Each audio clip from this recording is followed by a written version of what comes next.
Have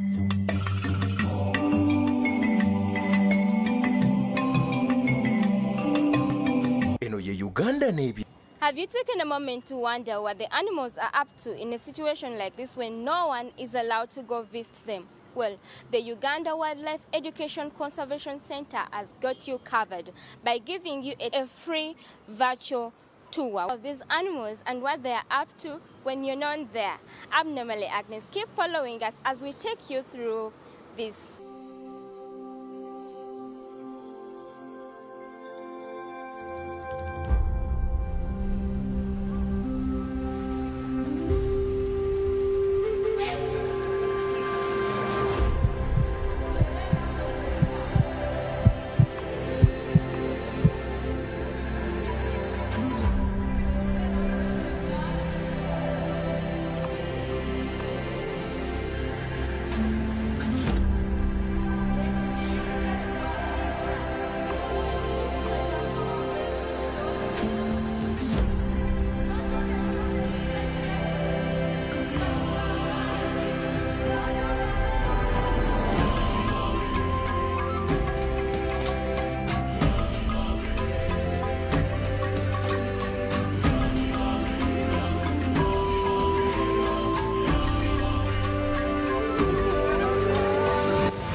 Welcome, colleagues. My name is Dan Mirembe. I'm the acting animal head keeper at Uganda Wildlife Conservation Education Center. I want to welcome everyone that is watching right now. However, in the current pandemic, this conservation facility, Uganda Wildlife Conservation Education Center, as we all know, because of this pandemic, all zoos all over the world are closed. But for us, inside, we're remaining open with an incredible and a passionate team that looks after the animals and their welfare. So apparently at Uganda Wildlife Conservation Education Center, we have 4 main sections in Animal and Horticulture Department. One of them is hoofstocks and carnivores, as well as birds and reptiles. We have primate section, vet, and the quarantine section. But as for now, allow me to give you to the person who's in charge with the hoofstocks and carnivores. I'm by the names of Busura Stephen. I am actually the acting head section of this section, hoofstocks and carnivores. So we deal with animals with the hooves, for example, like cows. Those who don't know what hoofstocks are, animals with hoofstocks. Then we have also carnivores. We deal with lions, leopard, savocats. We deal with cheetahs and also jackals and hyenas. Yes, so basically what we do as a section, when we come in the morning, we work with a huge team, and of course, this work we do, we deal with vital animals and also animals that are really deadly, so you cannot work alone. We deal with a number of teams. I work with around 5 members of mine, so that to ensure safety for us and also for the animals. So what we do basically when we come in the morning, we first check the locks of the animals to ensure safety. Then after that, we inspect the exhibit because we know we are in a season of wet season where we receive rains. So anything can happen. We may have falling branches that could hit the fences and we might record escapes. So what we do, we first inspect the exhibit before we release the animals. And then after that, we look at our animal. Did it respond very well on the feed at night? Because most of our animals are kept in holding facilities. We bring them back in the night as we monitor them, and then in the morning we release them in the outer enclosures, in open areas. So what we do, we look at them, did they feed well? If they responded well, then of course they are doing great. Then we could look at how they are. If they have maybe some injuries, they are actually infested with ectoparasites, then we communicate to the vet team to come and intervene. So we are going to start our work.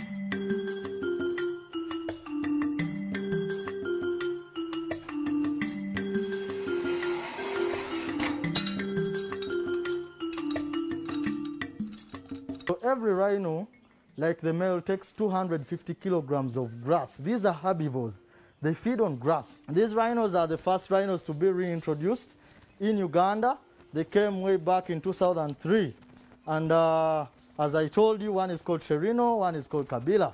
So they came here purposely for breeding. We brought these rhinos for breeding to add up on the numbers because we had lost rhinos in Uganda. We no longer have rhinos in the wild in Uganda. They're only found in 2 areas. That's Uganda Wildlife Conservation Education Center and Ziwa Rhino Sanctuary.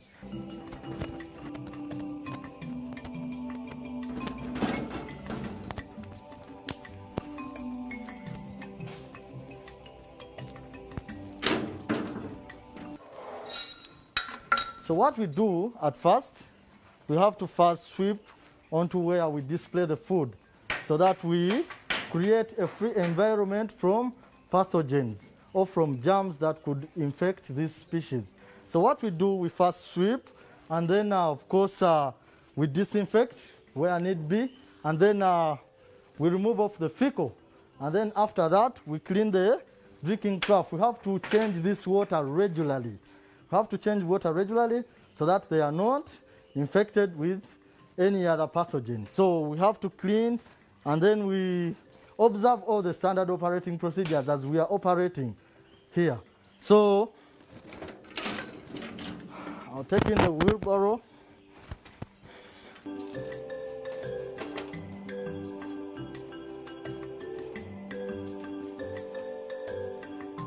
We have to apply some disinfectant to ensure that the place is free from pathogen. So I'm going to apply.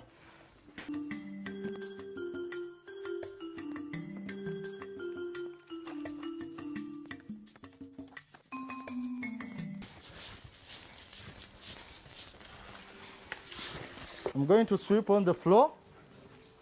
So I'll start sweeping.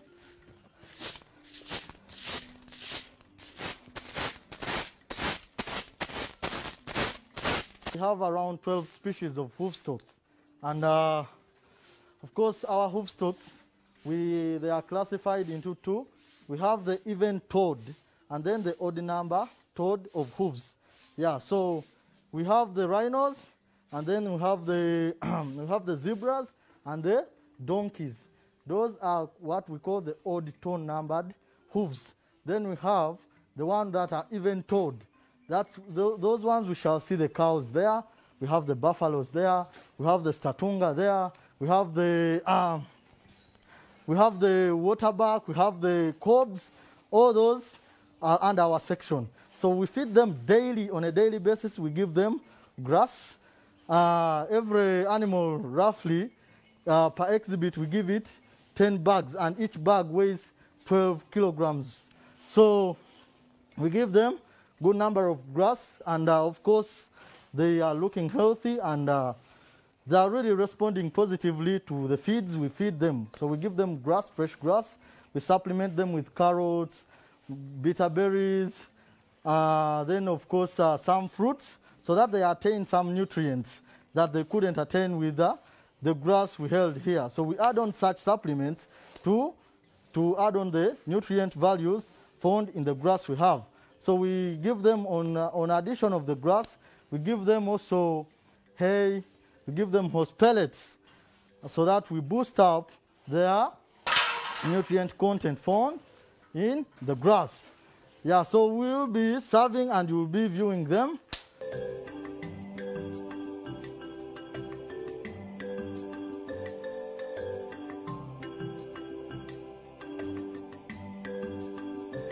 We have reached to the carnivore complex. This is where we deal with the big cats. So this side we are going to face the lion. We are going to see the leopard. We shall have a look at the cheetahs. And then of course we have some other smaller carnivores where we shall see the serval cats, and then the caracal, and then we shall see the jackals. But here, basically this whole facility holds the lions and the leopard. So here we observe maximum safety, because any slight mistake, these animals are opportunistic. They can use any slight mistake you make, it will be an advantage for them. So we observe high safety when we are working with these animals. So first of all, what we do, we first use the bathtub. We disinfect ourselves. before we get into the carnivore section. As I told you, these are class 1 animals. Any mistake we make, it will cost us. So we first inspect the enclosures, we inspect the hotline. These animals are guarded with a hotline fence. We have to inspect whether power is on before we release these animals. Yeah, so is opening here to check if there are fallen branches, if there are creeping plants onto the hotlines that could disconnect the current that is moving along the hotline. So we are inspecting the exhibit before we release these lions. Come on, come on, good, come on, God. Are you saying? That's called Paradise. Then we have Zuri. She's just there looking at you right now. Then we have over there looking over the side, and then Bisa. So Bisa were lions that we got from Paradise Wildlife Park. They were introduced back here to see that we diversify the gene pool we have. So Bisa came here way back in 2009 when it's just 3 years old. So Bisa has gifted us with 2 females, that is Flavia and then Maria Mutagamba. Basically here we feed them on beef. These animals are known to defend their territories or mark their territories. But how can we depict out this? This is through putting prints of different animals, stuff like that. So you will see these animals engaged, exercising, moving up and down, looking out for the prey. We depict out the predator-prey relation. Ooh. Sophia, come on. And our goal was to see she integrates very well with Africa so that we diversify our genetic pool. And that is our goal. So since they have merged up together, we expect some courtship behaviors soon elicited out. So, Sophie, come on, come on. Oh, oh. So, she's so friendly towards the keepers.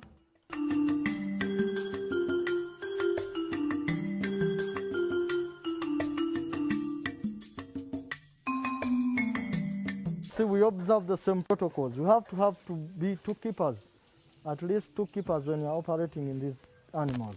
So this is the leopard. It's called Vin. Vin came way back in 2009 when it's just 10 months old.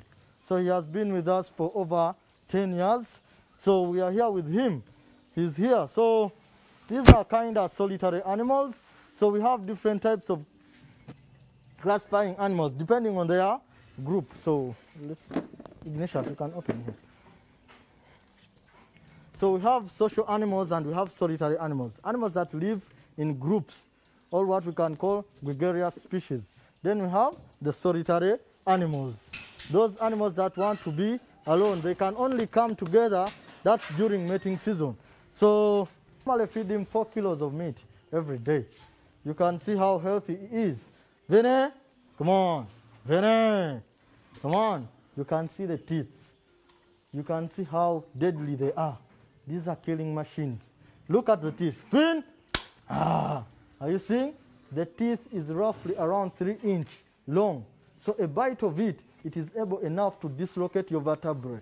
These are known to be the fastest land animals. That was just the beginning. Those were the animals in the carnivore group. We are going to be moving to our relatives, the primates. Keep following us as we take you through the rest. We have spectacular species of primates. Of course, the most iconic ones, we have the chimpanzees, our closest relatives. So here, where we are about to go, is where we have the grave of the legend, Zakayo.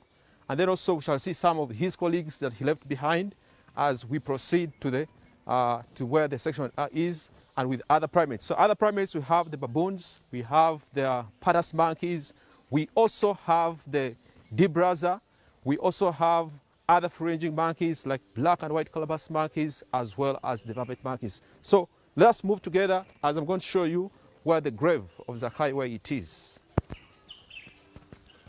This is the grave where Zakayo was buried.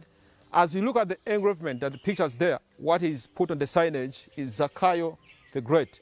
It's not easy for someone to be called Zakayo the Great, when he's dead, it means that he had a lot of things that he did, which makes him to be a legend.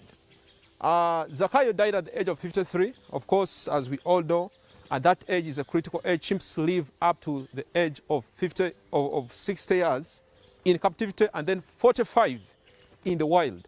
So he had reached an apex. His immune system had gone down.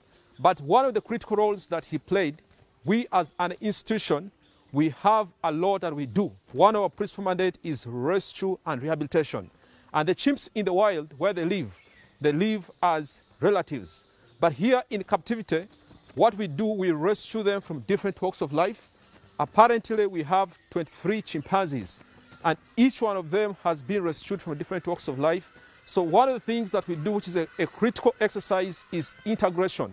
So Zakayo, whom I would say Zakayo the legend, he helped us to ease our integration process, whereby he was fond of adopting the juveniles, even the young chimps that we use to rescue.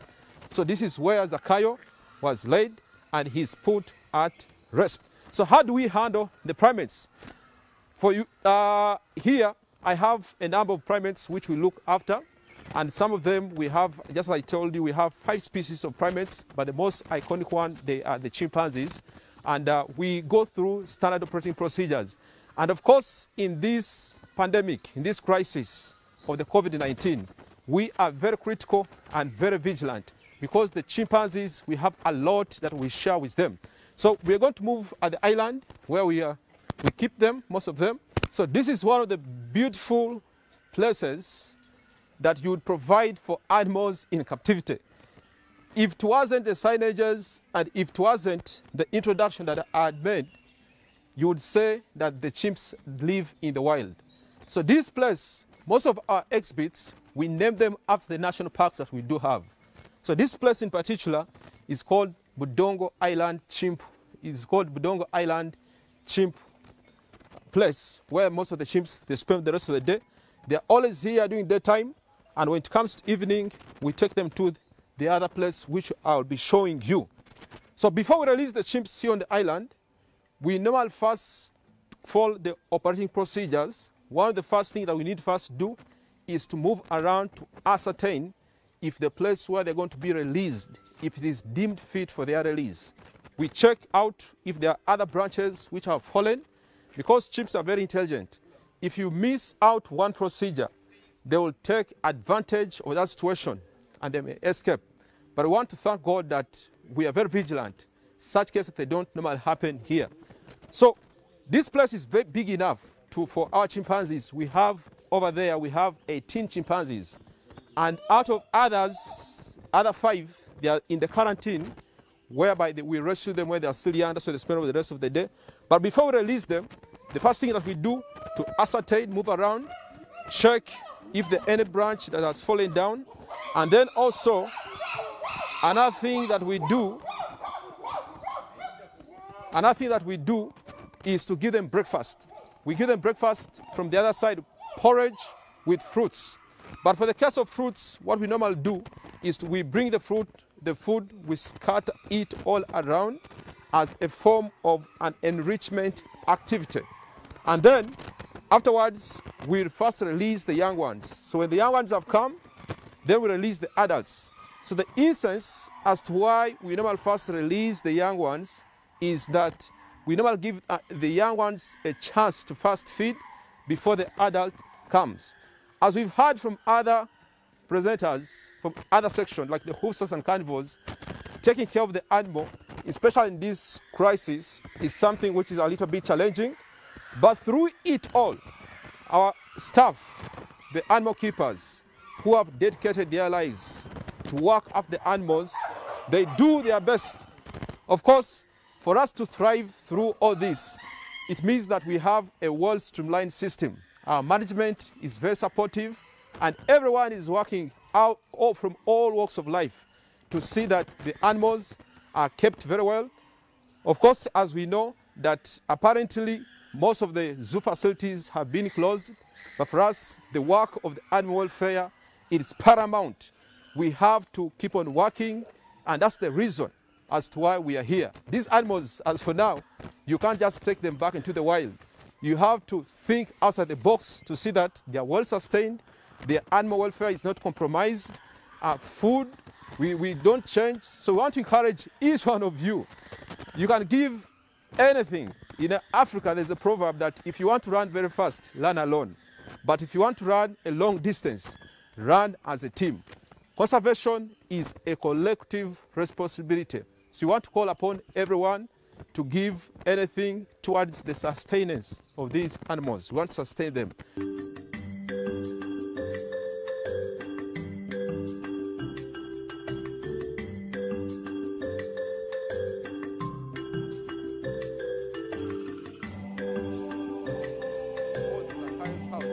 Where chimps spend the night.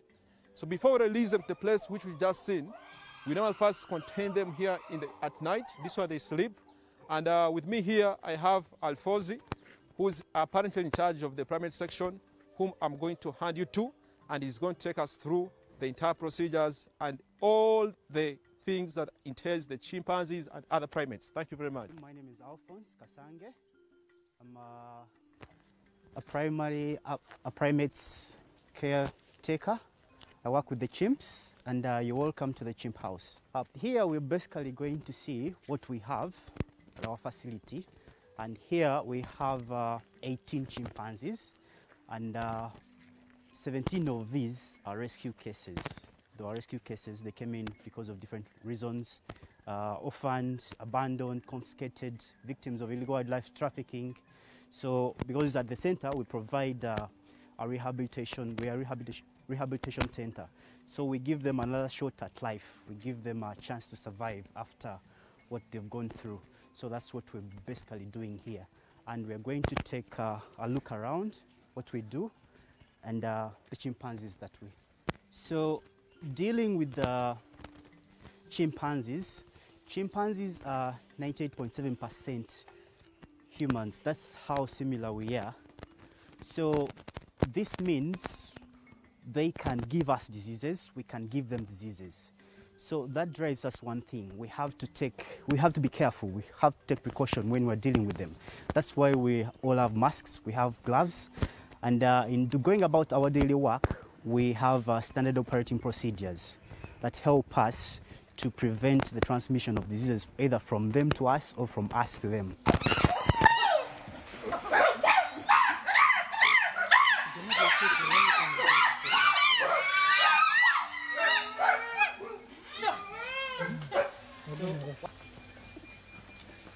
So right here we have Haluma, the alpha male, and we have other few in the background. So basically here we have the chimpanzees cannot swim. That is why we have the moat, the water surrounding the island. We use this as a natural barrier because you cannot swim across.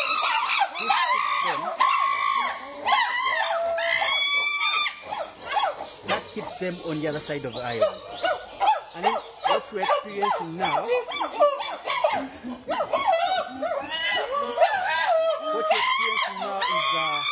plant footing. I think they know there's something coming. There's a treat coming. So those chimpanzees communicate using their vocals, what we call plant footing. And sometimes they also communicate using their facial expressions. They do displays and touches. So, but basically here we're seeing plant footing because they know there's a treat coming.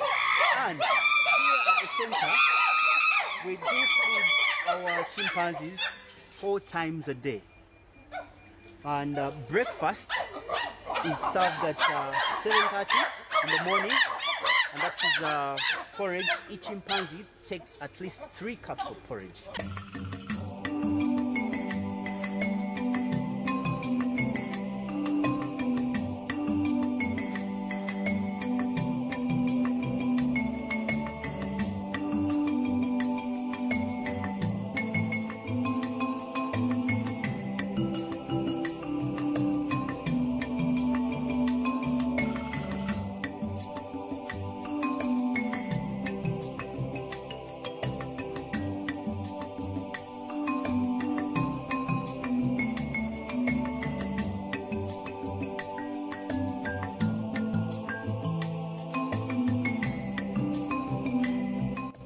Sunday 7:30 p.m. here at Google Day TV. We got you covered in Uganda Nebyayo for the latest and maybe what you didn't know in the tourism industry. I remain Namale Agnes. Thank you for watching us. Until we meet again.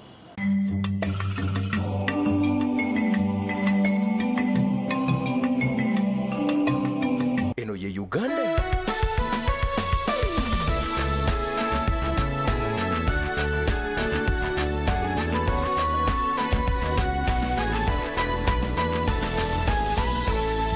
TV, lighting your soul. Google TV, erungamizibwa ekitongole kya Uganda Communications Commission.